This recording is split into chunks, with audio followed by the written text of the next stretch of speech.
Ladies and gentlemen, federal employees, welcome back to this episode. And today, we're going to talk about how to turn your TSP into a paycheck and how to never have to worry about running out of money ever in retirement. Because here's the deal, we have a problem.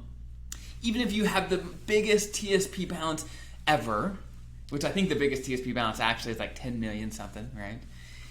If you're that person that has a 10 million in your TSP, the issue is often we're not used to living off a big lump sum of money. We're used to living off of a paycheck. And in retirement, that has to change. We, of course, live off our pensions and Social Security and any other fixed income you have. But at the same time, many of us are going to be relying on a lump sum of money, aka your retirement investments. And how do we do this skillfully as to first get the most out of your money and enjoy the money that you have, but at the same time, never have to worry about running out of money. So we're going to dive into that today.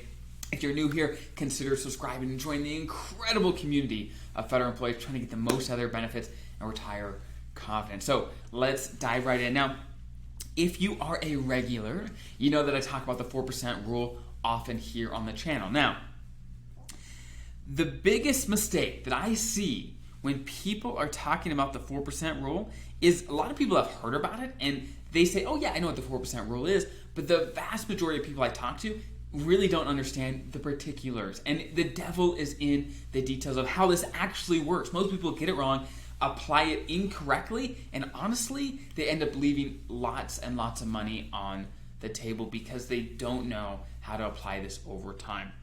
So let's dive in because, okay, why are we talking about the 4% rule? Let's get that out in the open straight away. And the reason is the 4% rule is a strategy, a rule that we can use so that you know how much you can be taking out of your investments, not just your TSP, but if you have IRAs, brokerage accounts, whatever retirement investments you have, how much should you be taking out every year? What's reasonable so that when you're 90, 100 years old, because medical technology is only getting better, we're only going to be living longer. When you're that old, you're still able to do the things that you want. Your money's not gone by that point. Or maybe you're worried about, you have a spouse. Maybe your spouse is a little younger or whatever it is. You want to make sure that your money doesn't run out for them either. You want to make sure it is there for you for as long as you might live. We don't know. We could all die tomorrow. But just in case we live a long time, hey, you want your money to be there with you. So let's dive right in. So what does the 4% rule actually say, and what do most people get wrong?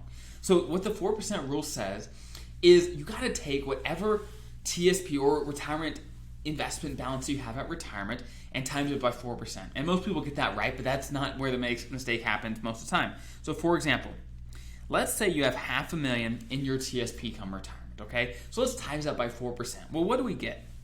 If we times that by 4%, well, what do we get? Well, we get $20,000, okay? So what the 4% rule says is, hey, in year one of retirement, you can take out $20,000 to do your retirement thing, and you're good to go. And you're not going to have to worry about running money at that rate, okay? Perfect. Well, this is where most people mess it up. Year two. What do you do in year two? Do you, again, take out exactly $20,000? Or do you multiply, do you look at your new TSP balance? Let's say your TSP balance actually went down because you took out $20,000 and maybe it didn't recover completely to completely replace that $20,000. What if it didn't? Do you then multiply the 4% by the new balance? That's what most people think. And the answer is no, you do not. That is where most people get this wrong. The real 4% rule that has had so much research done on it does not say that. What the 4% rule says is, hey, in year two, you don't multiply anything by 4% again. You're done doing that. What you do is you look at year one, and how much did you take out that year? Well, in this example, it's $20,000. So we can take out $20,000 plus whatever inflation was in year one, right? So let's do an example. Let's say inflation was 5%, okay, in year one.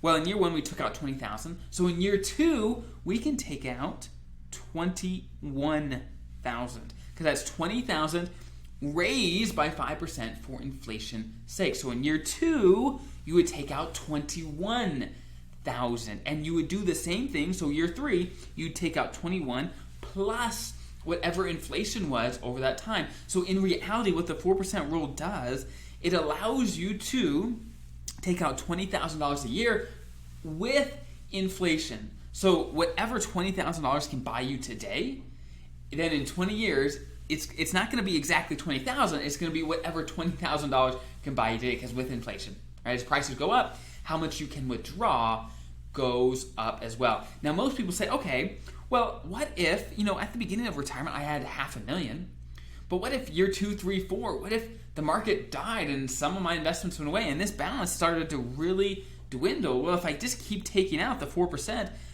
with inflation over time, isn't that really going to eat up on my investments? And their answer is yes, it will. We can't control what the market's going to do in the early parts of your retirement. Ideally, in the early parts of all our retirements, the market only does great things. But we know that's not always the case. But guess what? The reason the 4% rule is so helpful and so useful is because it is conservative enough where they ran tons of scenarios. They said, okay, what if someone retired right before the Great Depression? What if someone retired right before 2008 when the stock market lost almost half of its value, 50% of its value? What if people retired on the worst times to retire? Would the 4% rule still work? And the answer is yes, it still worked. 4% was conservative enough so that if you followed it, it would still work even if you retired at the worst times to retire.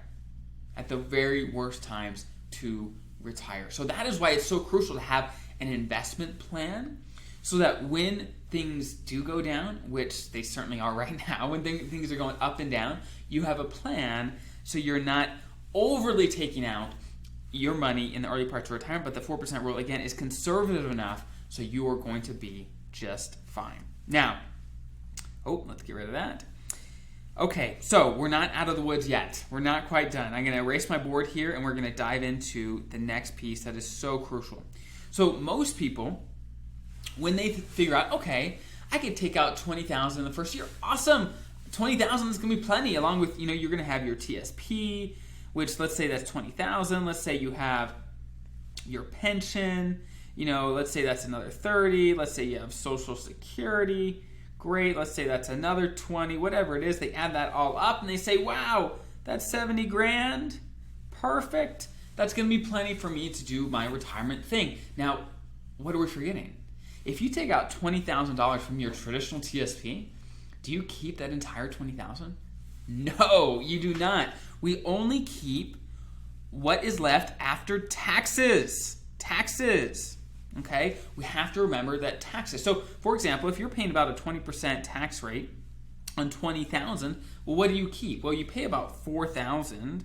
You pay about $4,000 to Uncle Sam in taxes, and you keep the $16,000. So when you're planning for your retirement, remember you're in retirement, you want to keep that in mind. Is okay, if I'm taking money from a pre-tax account like the TSP, like the traditional TSP or traditional IRA, we have to account for taxes so that we're not taking out too much. Or if we get surprised, like, oh man, I thought $20,000 is going to be enough, but I actually only have $16,000 to live off of after taxes are paid. So you definitely have to keep that in mind. Now you got to look at your situation and say, hey, do I have any Roth accounts? Do I have any Roth accounts? Because when you take money out of a Roth, guess what? No taxes are paid at all, which is one of the huge benefits. Now, if you haven't seen my video on the traditional TSP versus the Roth TSP, I highly recommend that one. That is great. I have tons of videos what you should be doing with your TSP and all of your other federal benefits. So definitely check that out. Now, if there's anything that has really helped you when it comes to planning for retirement, please share in the comments below, whether it's another resource, whatever it is. I love when people share and learn together in the comments on the YouTube channel. So I hope that is helpful. Now, if you're on the podcast, I actually drew out a bunch of things today because we talked about numbers. So definitely check out the YouTube channel on this one to make sure that you aren't missing any of the great details that we dive into. So I hope that was helpful. Have an incredible rest of your day. I'll see you next time.